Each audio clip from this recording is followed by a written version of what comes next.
एकदा एका छोट्याशा गावात एक गरीब कुटुंब राहत होते. त्या कुटुंबात एक शालेय मुलगा होता. नाव धोंडू. धोंडूचा स्वभाव खूप चांगला होता. तो नेहमी आपल्या आईवडिलांची मदत करत असे. पण त्याच्या कुटुंबाची आर्थिक परिस्थिती फारशी चांगली नव्हती. एक दिवस धोंडूच्या शाळेत सहल आयोजित झाली. सहलीच्या खर्चासाठी प्रत्येक विद्यार्थ्याने आर्थिक योगदान द्यायचे होते. धोंडूने त्याच्या आईला सहलीला जाण्यासाठी पैसे मागितले.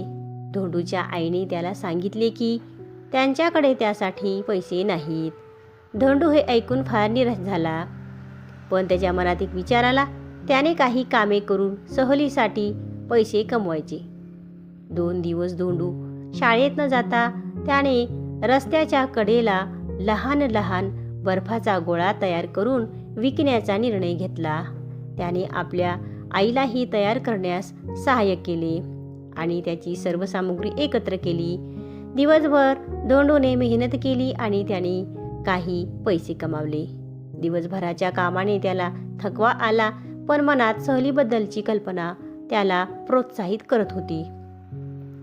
गेल्या काही दिवसांच्या मेहनतीनंतर धोंडूने पैसे मिळवले, पण अद्याप त्याच्या अपेक्षेहून कमी होते. तो निराश झाला, पण त्याने हार मानली नाही.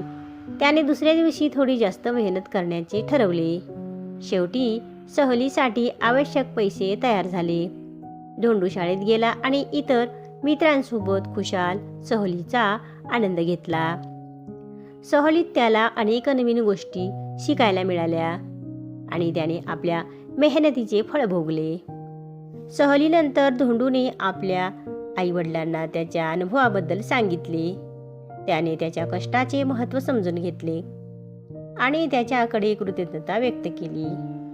त्यामुळे कुटुंबात सामंजस्य आणि प्रेम अधिक वाढले.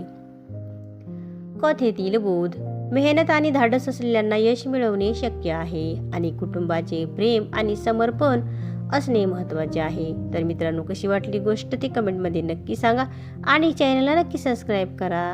धन्यवाद.